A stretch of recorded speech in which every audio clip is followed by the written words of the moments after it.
Well, we've just had the end of Davos and the World Economic Forum and all the people that have gone there, and they've been wonderfully frank.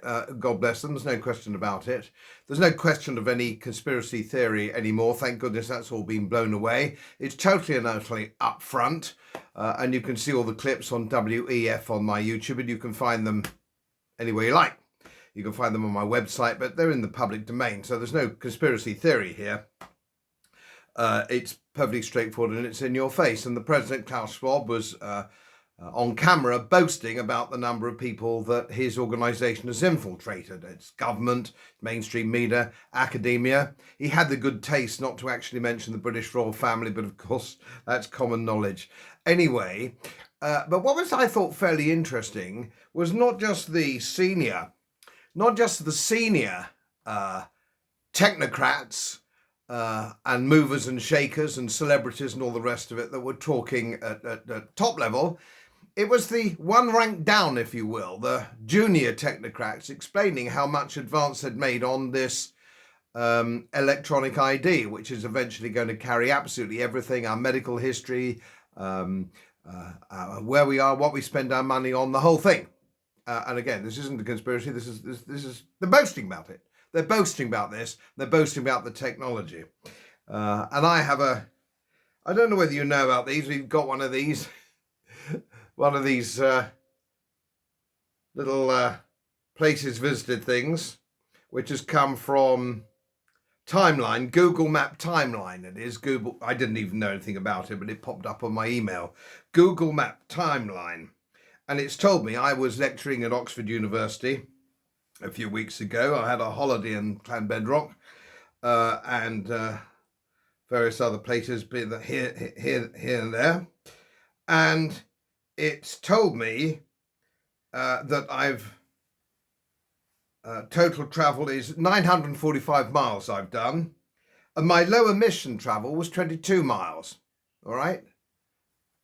How they know that, how they know I didn't fly in a private jet to Oxford from Yorkshire or Llanbedrock in a helicopter, or they have no, in my way, means of knowing that at all. But apparently I've done a mere 22 miles low emission travel.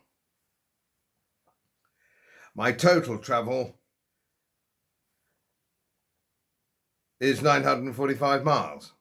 Now, I'm not quite sure what this information is supposed to do or where it's supposed to go, but clearly it is going to go on in the future, and it's capable of going on my electronic ID.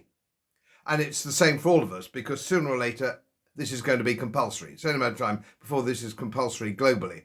So the state, governed by the World Economic Forum, in part, and the IMF and the World Health Organization will know exactly where you've been, what you spent your money on, so on and so forth. They're going to know all this. And then, of course, they're going to have a form, as they have in China, of some sort of social point system. And we do have people in our government, or have been in government, people like Jeremy Hunt, who think that's a very good idea.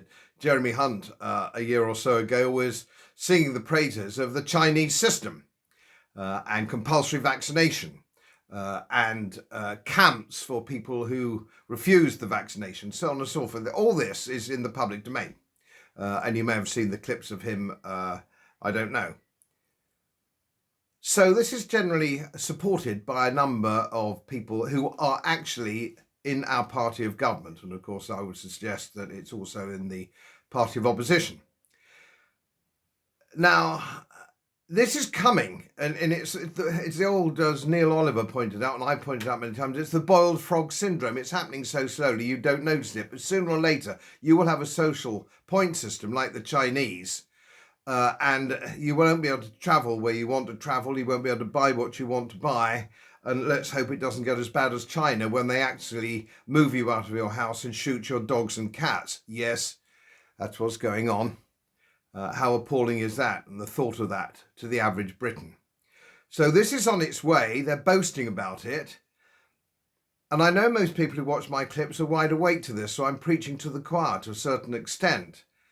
Please, if you get a notice of this clip or you see this clip, for goodness sake, wake up. You're asleep. Wake up. Because once it's here, it'll be a devil's own job to get rid of. And just before I sign off on this clip, we're being told that travel's difficult because of Brexit. We were never members of the Schengen Agreement. We've always had to show our travel papers. When we were members of the European Union, we've always had to show our travel papers and our passports, just the same as we have in the rest of the world, America or New Zealand or Australia or India, all the same. This has no effect whatsoever. Brexit has no effect on travel papers at all. People are trying to pretend at the moment that the reason you're in a bloody great queue isn't to do with incompetence and chicanery, it's to do with Brexit. Well, it's just bloody well not. It's just another stupid Remainer lie. I'll leave you with that. Well, greetings to you.